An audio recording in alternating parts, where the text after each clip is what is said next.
Well, let's get right into it. Let's give four pieces of advice for getting the most out of your Destin, Florida area home inspection. And again, just like most of the videos I do, it's centered along the Emerald Coast, but most of the stuff will work pretty much universally in other markets. So, if you're in Topeka, Kansas, or Peoria, somewhere like that, listening in, check with your local professional to make sure, but the advice should be fairly sound. So, the first bit of advice when getting the most out of your home inspection is don't wait till the last minute. So especially first time buyers, they'll look at that buy sell agreement, that purchase contract, and they'll see 14 days. And so they say, well, I've got 14 days, it's 2 weeks. I'm busy this week. I'll call the inspector the following week, and that'll give us plenty of time. A lot of these guys and gals stay busy, especially during the spring, summer, and early fall.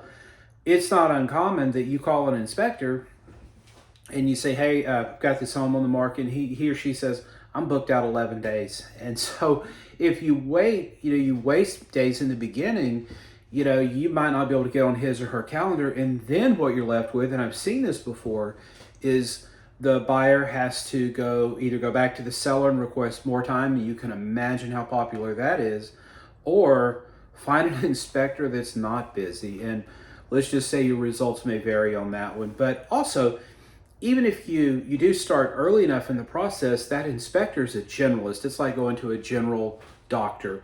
If he or she finds something at that doctor's office, they're going to refer you to neurologist, cardiologist, something like that. The same thing is true with a home inspector. So if they find what they think is a problem with the air conditioning system, they're going to say, if you want an exact quote on how much it is to fix this or replace it, I'm going to defer this out to an HVAC professional. Same with the plumbing and electric and all that. So getting on their calendars, a specialist, just like, seeing a heart doctor may take a little longer than seeing a general practitioner. It's the same thing with this, guys and gals. So 14 days sounds like a lot. Guys, sometimes if the market really starts to get hot, you may have a 10-day window. In fact, it's not uncommon to me.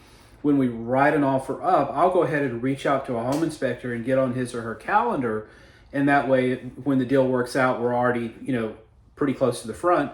If it doesn't, I just say, hey, I'm sorry, deal didn't work out. We'll get you next time. And most of them are really cool with that. So the first thing is don't wait till the last minute. The second bit of advice is if you're a first-time buyer, try to attend this. You're going to learn so much just going through the inspection. Now, that doesn't mean show up if it's a 3-hour inspection, following the guy or gal around for 3 hours. It's to your benefit to let these people work in peace. If you or I see something when we're walking through the house when you write the offer and it's a question mark, you're like, man, he really want him to look at that plumbing. Or I saw some wires that looked like they were sparking. Then we tell that to the professional when we reserve their services. We tell them that. But we let them work in peace. We don't want to get them distraction telling a story or you telling a story to them and they miss something, and so that's not good for anyone. So, but you can come the last 20, 30 minutes or so, and they'll walk you through the findings. They'll probably have it up on a laptop or iPad of some sort, and they'll tell you about the different home systems. And if you're a first-time buyer, that's very beneficial to know. If you're a condo investment buyer or something like that, you're like, dude, come on now, this is my 20th home. So, you'll get a full report after the fact. What I typically do for my condo folks is I'll go myself the last 20, 30 minutes, and I'll always give the condo buyer the option. I'll say, hey, do you want me to FaceTime you in? Normally they don't, but if they do, we'll FaceTime you in right there so you can talk directly to the inspector. And most of the inspectors of the area are very good. If you get that report and you have a question, you can contact them after the fact and they'll answer it. So, so the second bit of advice is attend if you can. Third bit of advice is a little counterintuitive, especially for our first-time buyers. Limit who gets this. And so this isn't some sort of cat and mouse game, but anyone on the title should see it. It helps me as your agent to see it so I can give you advice. And if we need to negotiate repairs, certainly having that full report is our ace in the hole, so to speak. But, everyone's going to have an opinion on these things. I had a client one time in another state. They shared it with their Sunday school class. So they had some donuts. They did the Bible lesson. And the last 20 minutes of class was them sitting in a circle, tearing the house apart. You know, that was probably 10 years ago. That poor buyer's probably still renting a house somewhere because of that. So just be careful. Everyone's going to have an opinion. Most people are coming from a good place to try to help you out. But if they're not actively buying and selling real estate, maybe they haven't bought a home in 20 years, you know, what passed 20 years ago might not pass today. You know, the markets are different. So limit who sees that. It's going to help with your peace of mind. And the fourth tip, keep this report. So what this does is it gives you a nice reference. So, you know, when you're a homeowner, things in homes break, they just do. If you've got this report, most of the home inspectors, they'll take a picture of the data plate on the back of each major home system. So let's say there's a problem with a water heater. If you call in that repair to a plumbing office and you can tell them it's a Whirlpool 40-gallon hot water tank, and here's the data plate, it looks like it was built in March of 1993. You know, that plumber having that information before he or she goes out to the house, they probably know, I ain't gonna fix a 30-year-old water heater. That's gonna be a replacement. Let me go ahead and bring one to the house.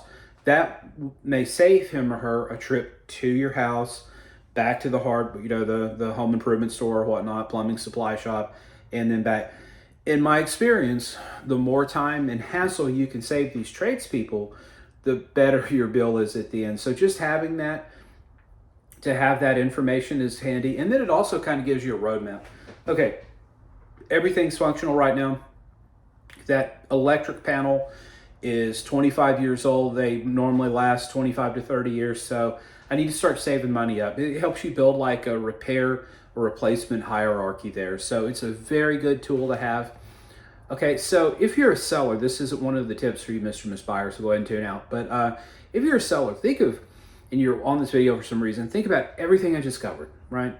So these inspections are very, very, very thorough in this area. So what I often advise sellers to do if they're open to it, go ahead and get what's called a pre-listing home inspection. Well, Doug, why in God's name would I do that? Well, if something big is broke,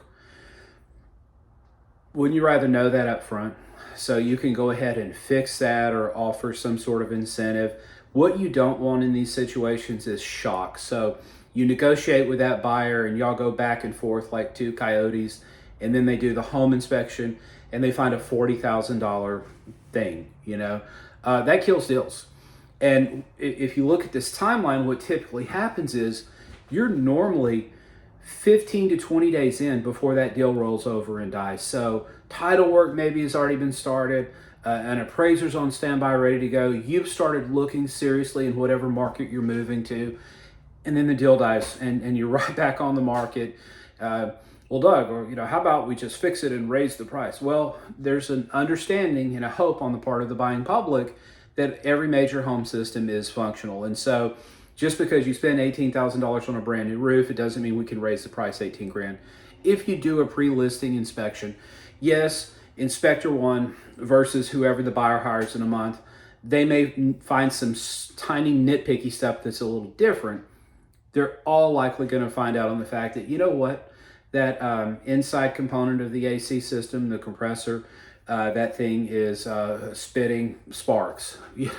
They're going to find that. So in my opinion, it's better to know this up front so we can either adjust the price or go ahead and get that fixed so that it doesn't scare our buyer away. So guys, that's a lot of information in a short video. If you got some value out of this, go ahead and hit that like and subscribe button so you'll get notification when something else hits. If you need help buying or selling anywhere along the Emerald Coast, I'm your guy, Doug Rogers, RE/MAX Coastal Properties. You can leave me a reply here, call me direct, or text 318-613-1994. Guys, once you find the home you love, we'll get an inspection done. We'll negotiate it out. I'm your guy for that, all the way to the closing table. Make it a good one.